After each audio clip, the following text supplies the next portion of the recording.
예.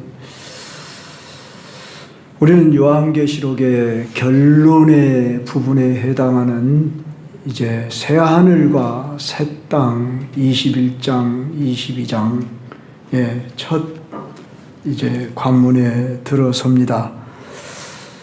사도 요한이 또 내가 새 하늘과 새 땅을 보니 일명 신천신지라. 신천지가 이 새 하늘 새 땅을 자기들이 전용으로 쓰는 용어로 사용했습니다. 이 새 하늘 새 땅은 여기 요한계시록만 나오는 게 아니고 베드로 전후서에도 잠깐 소개되고 구약에도 시편 102편 25절로 26절, 이사야 65장에 66장에 또 외경인가 이경인가 모르겠습니다만은 에녹서에 보면은 또 45장에 소개가 될 만큼 이 인류 역사의 마지막은 완성은 새 하늘과 새 땅이라 그 말입니다. 우리는 창세기가 어떻게 시작되지요? 태초에 하나님이 천지를 창조하시니라. 하나님이 이 세상을 의도와 목적을 가지고 이 세상을 지으셨습니다. 이 처음 지은 때가 얼마나 된지를 우리는 정확히 알 수는 없습니다. 인류 성경학자들의 그 연수와 또한 그 지질학자라든지 뭐 고고학자들은 심지어 수십억 년이 됐다, 뭐 이렇게 보기도 하고 그러잖아요. 과학자들이 보는 시각에서 이 지구는 수십억 년 전에 된 것이다. 심지어 그들은 자연 발생 우연설을 말합니다.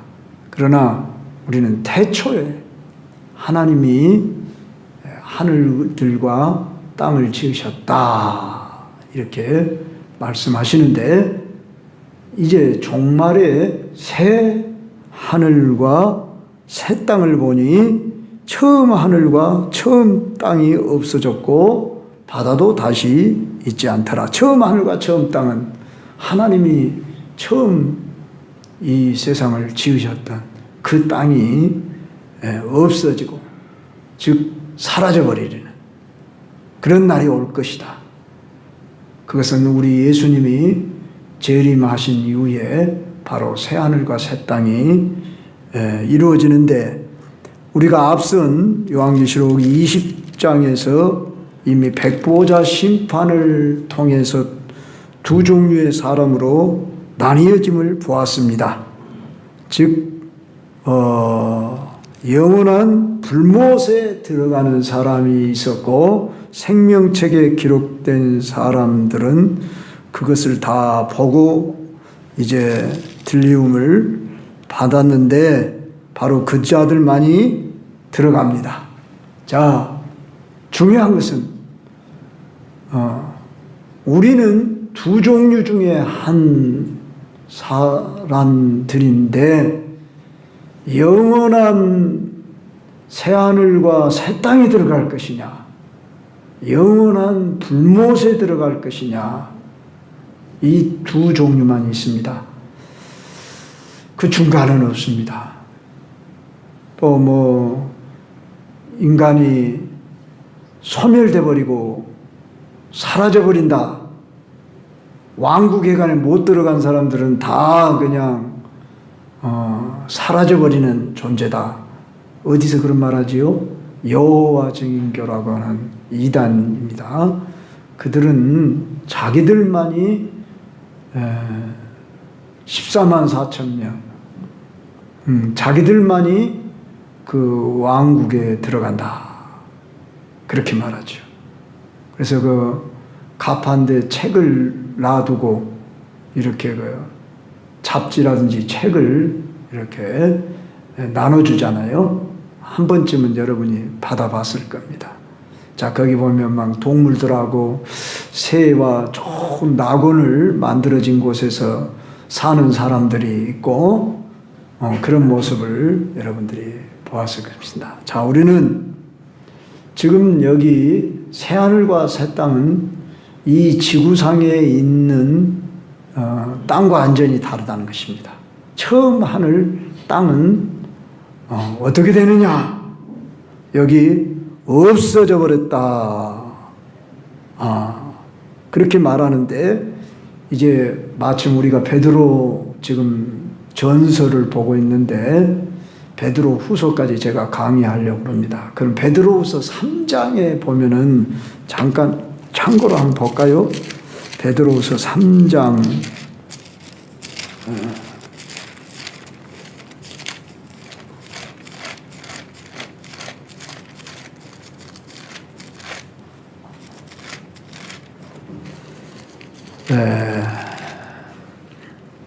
7절 한번 봅시다. 이제 하늘과 베드로 후서 3장 7절, 이제 하늘과 땅은 그 동일한 말씀으로 불사르기 위하여 보호하신 바 되어 경건하지 아니한 사람들의 심판과 멸망의 날까지 보존하여 두시. 불사른다 그랬어요. 그러죠? 불사른다. 또 봐봐요. 10절 한번 볼까요? 10절. 자세한 것은 그때 가서 더 듣기로 하고, 오늘은 서론적인 부분만 보겠습니다. 그러나 주의 날이 도둑같이 오리니 그날에는 하늘이 큰 소리로 떠나가고 물질이 뜨거운 불에 풀어지고 땅과 그 중에 있는 모든 일이 드러나리로다. 또 12절 봐봐요. 12절 13절까지 보겠습니다. 하나님의, 같이 읽읍시다. 시작. 하나님의 날이 임하기를 바라보고 간절히 사모하라. 그날에 하늘이 불에 타서 풀어지고 물질이 뜨거운 불에 녹아지려니와 우리는 그의 약속대로 의가 있는 곳인 새하늘과 새 땅을 바라보도다. 예, 이 요한계시록 21장 오늘 본문 가지고도 몇 가지 이론들이 있는데, 특별히 이 지구상이 어떻게 될 것인가, 이 여기에 대해서 갱신된다. 영어로 리뉴얼이라는 단어를 쓰죠. 갱신된다, 이런 말을 하는 사람이 있고, 제너레이션이든가, 제가 단어는 좀 영어 단어는 정확히는 모르는데 재창조된다. 이 두 종류 설이 있는데, 저는 이렇게 보고 싶습니다. 이 갱신이란 말은 회복이라는 의미를 두고 하는 말인데, 베드로 방금 후서를 보면은 불에 이 지구는 완전히 어떻게 된다는 것입니까? 해체돼 버린다는 거예요. 어떤 분은 또 소멸돼 버린다, 이런 단어를 쓰기도 하는데, 체질이 뜨거운 불에 해체되어 버린다. 가령 우리가 그 건물 같은 거라든지 목재 같은 어떤, 또는 그런 것들이 타면은 뭘로 변해버리니까? 재로 변해버려요. 심지어 쇠도 아주 그 강한 불에, 오늘 금 외에는 금도 모르겠습니다. 계속 태워버리면 아마 더 녹아져 버리겠죠. 그런데 이 지구상에 있는 모든 만물들은 베드로 후서에 의하면 어떻게 된다겠어요? 체질이 뜨거운 불에 녹아져 버린다. 그렇게 표현했어요. 그런데 그러면 없어져 버리냐? 드러난다고 그랬어요. 또 그랬죠? 아까 베드로 후서 3장 12절인가 보니까 뭐라고 그랬어요?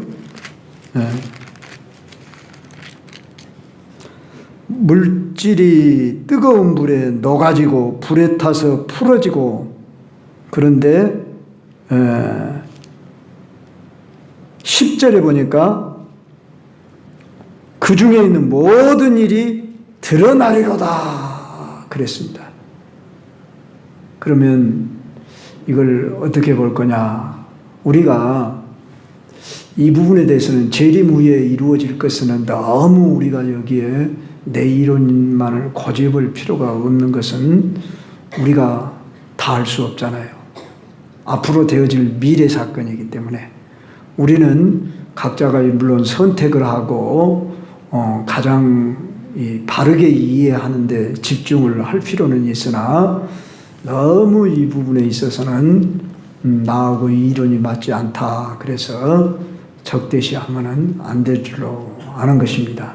그랬을 때에 저는 방금 제가 두 가지를 이야기했죠. 저도 이 부분에 대해서는 두 가지에 매우 관심을 갖고 있습니다. 갱신이 되냐, 즉 회복이 되어지냐, 재창조되어지냐, 이 부분을 사실 이 강단에 서기까지도 고민을 하면서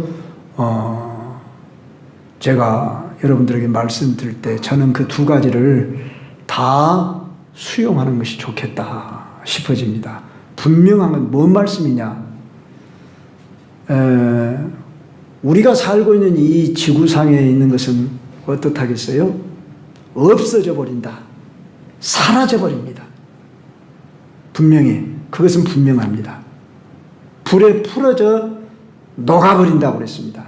그러니까 이 세상에 있는 아무리 좋은 것이라 할지라도 이 세상에 금도 은도 다 사라질 것입니다. 그럼 다 소멸되는 거 아닙니까? 이렇게 볼 수도 있을런지 모르지만 새 하늘과 새 땅이라고 그랬어요. 옛 하늘과 옛 땅이 있었기 때문에 새 하늘과 새 땅이 있는 것이죠. 그리고 만물을 새롭게 한다고 그랬어요. 그랬죠? 그러니까 우리가 살고 있는 이 세상에 지금 만물이라면 저 하늘에 태양도 있고 달도 있고 별도 있고 자, 이 만물에 나무와 꽃과 새와 언덕과 뭐 기상천외한 멋있는 무슨 강과 바다도 다 없어지라. 바다도 없어진다겠죠. 21장 1절 봐봐요. 처음 하늘과 처음 땅이 없어졌고 바다도 다시 있지 않더라 그랬어요. 그랬죠? 그러면 다 없어져 버린 거 아닙니까? 그랬는데 5절 봐봐요. 보좌에 앉으신 이가 이르시되 보라 내가 만물을 새롭게 하노라. 이 새라고 하는 단어가 헬라어에는 두 종류로 쓰입니다. 네오스라고 하는 단어는 시간적인 측면에서 새로운 것을 말합니다.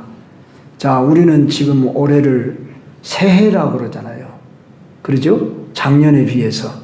그러나 엄밀한 의미에서 작년에 떴던 해, 작년에 떴던 달, 우리는 날짜만 바뀌었지 새롭습니까? 그런 의미의 네오스라는 단어를 쓰지 않고 여기 새라는 단어는 카이노스라고 하는 단어를 쓰는데 질적으로 새로운 것을 말합니다. 가령 이 질적으로 새롭다는 말은 완전히 새롭다. 변형된 모습을 말하는 거지요. 그러니까 자동차를 중고차도 이렇게 새롭게 딱 꾸미면 새 차로 보여집니다. 그런 것이 아니다 그런 말이죠.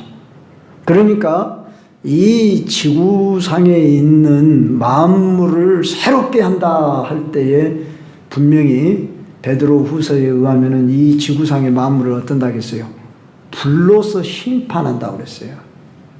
예. 노아 시대 때 뭘로 심판하셨어요?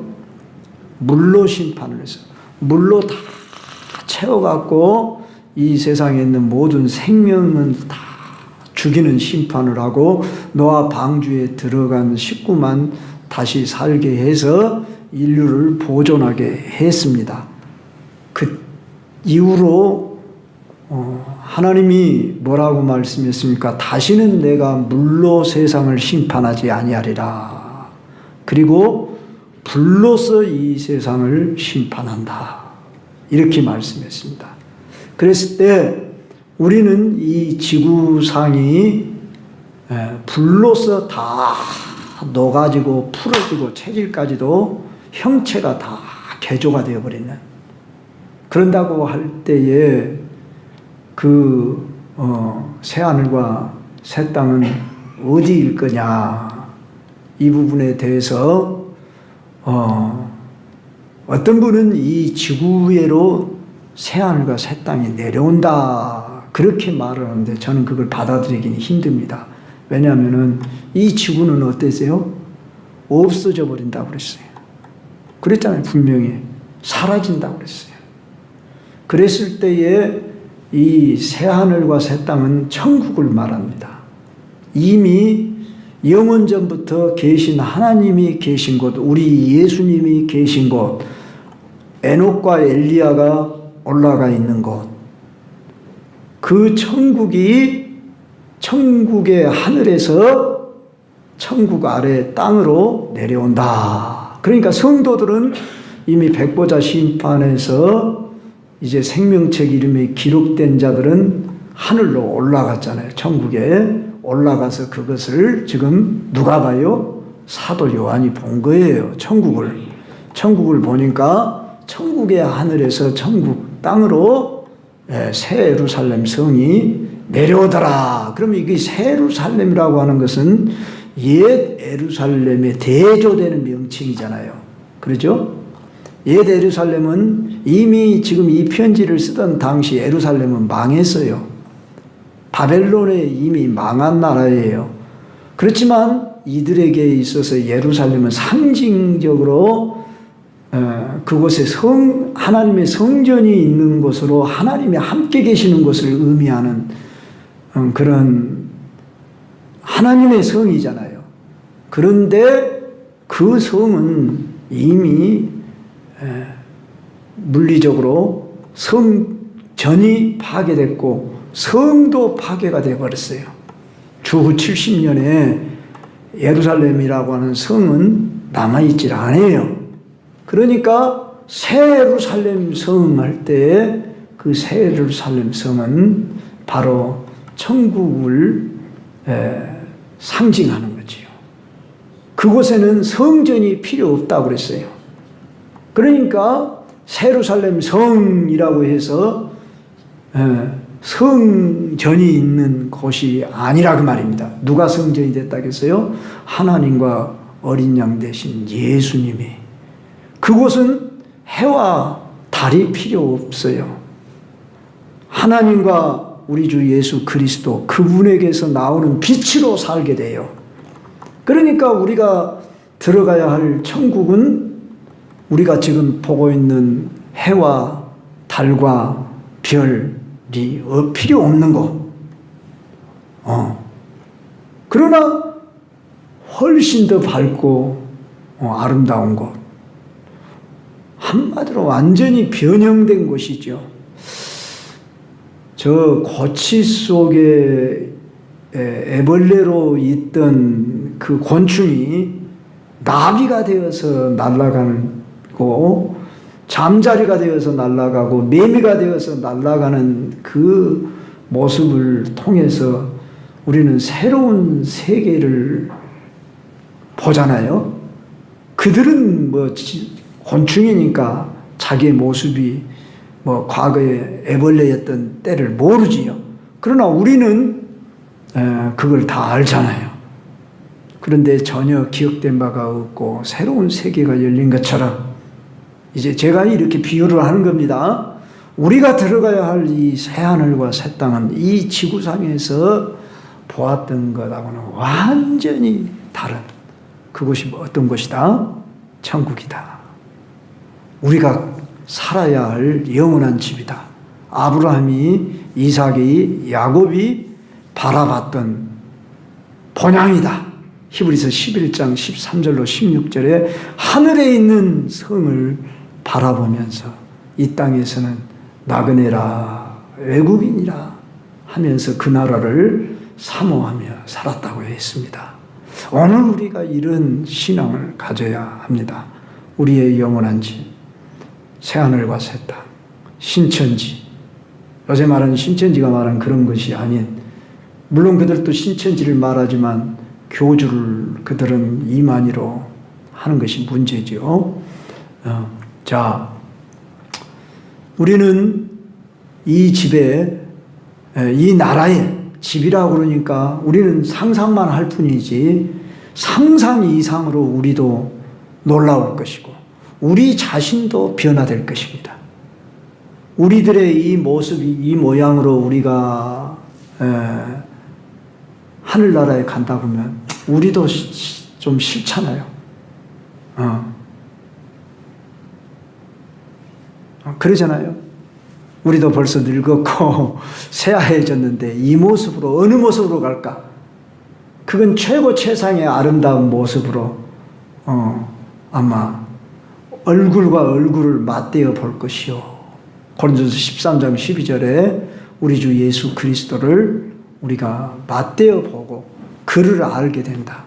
이걸 어떻게 우리가 참 다 이해하고 설명하기도 곤란하지만 딱 보는 순간 알게 되고 그분이 나를 알고 내가 그분을 아는 이런 아주 풍성한 관계, 사랑의 관계에 머무게 될 것이다. 사모만 하십시다. 우리가 뭐 더 어떻게 알겠습니까?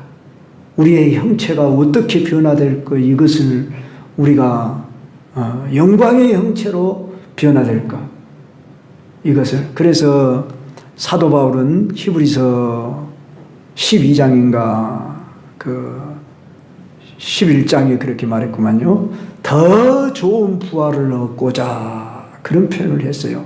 부활의 형체에 대해서 고린도서 15장에서 사람의 형체도 있고 뭐 동물, 짐승의 형체로 또 뭐 표현을 했고 영광을 가리켜서 해의 영광, 달의 영광, 별과 별의 영광 뭐 이렇게 표현을 했을 뿐입니다. 이 지구상에 있는 그 무엇으로는 다 설명하고 이해할 수 없는 그 어떤 그러잖아요. 지구상에 없는 것을 뭐라고 설명을 해서 이해를 시켜줄 겁니까? 그렇지 않겠어요? 이 지구상에 없는 것을 뭐라고 비교해서 이와 같다고 설명을 할 수 있겠어요? 우리가 한 번도 안 받은 것에 대해서는 뭐와 같을 것이다 이렇게만 할 뿐이죠. 우리가 이렇게 상상을 해보면서 이제 그 나라를 삼하고 내가 그 나라에 들어갈 그 백성이다. 그래서 지금 우리가 준비를 하는데 새 예루살렘이 성이 내려오는데 그 준비한 것이 신부가 남편을 위하여 단장한 것 같더라. 이 세상에서 가장 그 숭고하고 아름다운 모습이 신부의 모습으로 표현한 거예요. 무엇을 아름답다 할 수 있겠습니까? 꽃이 아름답다고 하지만 꽃도 시들잖아요. 그렇기 때문에 신부의 아름다움으로 이 거룩한 성 새 예루살렘이 준비된다. 이렇게 표현했다는 점에 우리가 깊이 묵상을 해보면서 정말 가장 아름다운 단장을 하는데 보라 이제 세 번째로 그 모습이 어떤 모습이냐 했을 때 어떤 축복이냐 했을 때 3절 봅시다. 보라 하나님의 장막이 사람들과 함께 있음에 이걸 뭐라고 말합니까? 임마누엘이라고 말해요. 그러죠? 하나님이 우리와 함께 계시다. 자, 신구약 성경 전체의 역사는 임마누엘의 역사입니다. 하나님이 우리 인간과 함께 하시기 위해서 에덴 동산을 지으시고 거기 거하시면서 죄를 짓기 전엔 대화를 나누셨는데 아담이 범죄한 이후로는 화영검으로 두르고 그들을 내쫓았습니다. 자, 그래서 신라곤이 된 이 세상 가운데에서도 하나님은 긍휼을 베푸시고 가끔 그들에게 나타나시고 하나님의 사람들에게 계시하시고, 자, 구체적으로 광야 이스라엘 백성에게 뭘 지으라 했습니까? 장막을 지어라 그랬습니다. 거기에 하나님이 함께 계시겠다. 그리고 언약궤, 법궤를 그들 가운데 두게 하시고 그 법궤 위에 하나님이 임재하셨죠. 그러니까 하나님 끊임없이 누구와 함께 하시기 위한 역사입니까? 우리와 함께 하시기 위한 역사. 사람들과 함께 하시고자 하는 역사. 이거이 하나님의 꿈이에요. 자, 그러다가 솔로몬 시대에 성전을 지어서 하나님의 집 거기 안치해 놓은 그곳에 거했지만은 그 백성들이 범죄하니까 하나님은 저 바벨론을 통해서 성전도 다 파괴되도록, 나는 너희들이 범죄하는 가운데서는 함께 할 수가 없다는 거예요. 나는 죄 짓는 더러운 곳에는, 악한 곳에는 함께 할 수가 없다. 그래서 이스라엘 백성들은 실패한 역사입니다. 그래서 그들은 2000여 년 동안 나라 없이 떠돌다가 이제 그들의 나라를 상징하는 무화과 나무가 잎을 나거든 주님의 때가 가까운 줄 알아라 그랬는데 1948년 이스라엘이 독립을 했습니다. 그래서 지금은 참 세계를 시끄럽게 하고 어렵게 하는 나라가 됐습니다마는, 자, 이스라엘이라고 하는 그 민족은 우리는 기대하지 말아야 돼요. 그들의 육신을 가진 혈통의 민족은 이미 하나님이 거기에는 의미를 두지 않습니다. 아브라함의 시인 우리 주 예수 그리스도를 통해서 천하 만민이 복을 받으리라 했듯이 예수 그리스도를 통해 이제는 유대인이나 이방인이나 상관없이 다 내게로 오라. 내가 너희에게 안식을 주리라. 기쁨을 주리라. 하시고 부르신 사람들, 즉 저와 여러분을 비롯한 이제 세계 만민의 구원받은 백성들, 그들을 모으시는 시대입니다. 그래서 일명 은혜 시대, 성령 시대.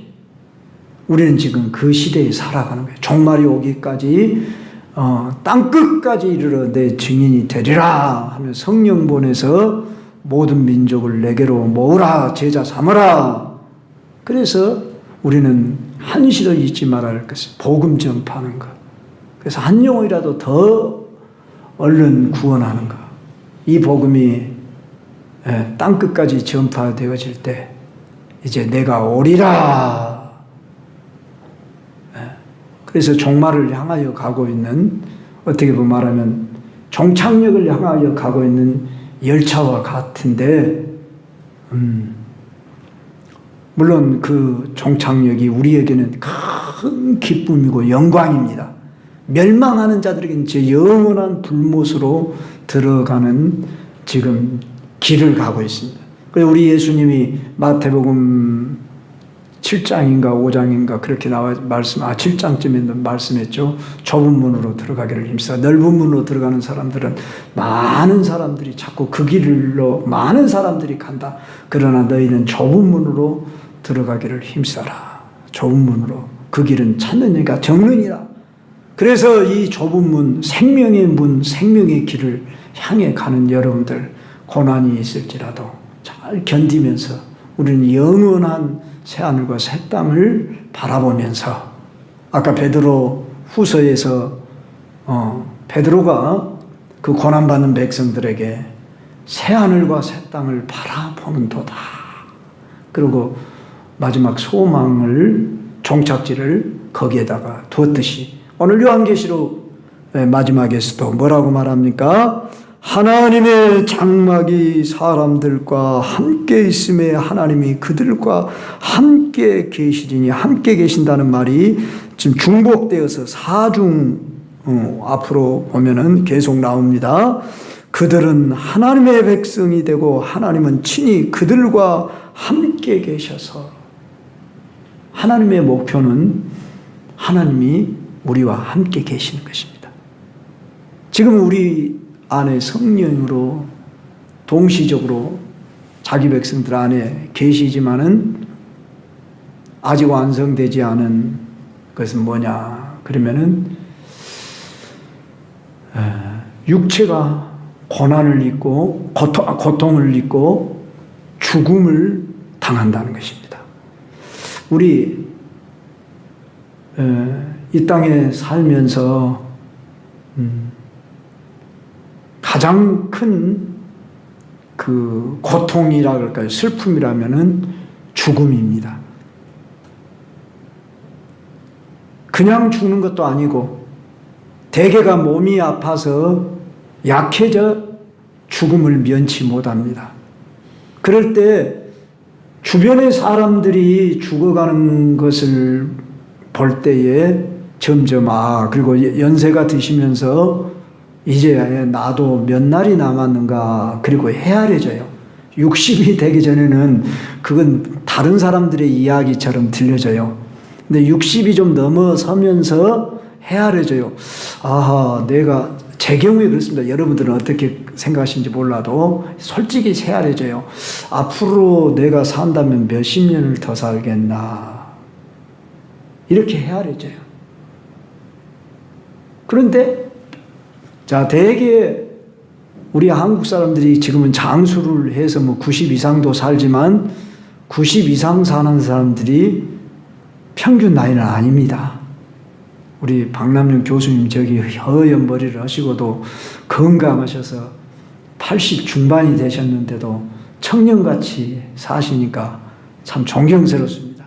우리도 다 저렇게 건강하게 그렇게 사십시다. 그런데 건강하게 우리가 살아도 대개 요새는 120세까지 삽니까? 120세 사는 사람 우리 한국에 지금 아직 없는 줄로 압니다. 김영석 교수가 104세인데 그것도 아주 100세 넘은 분도 귀하죠.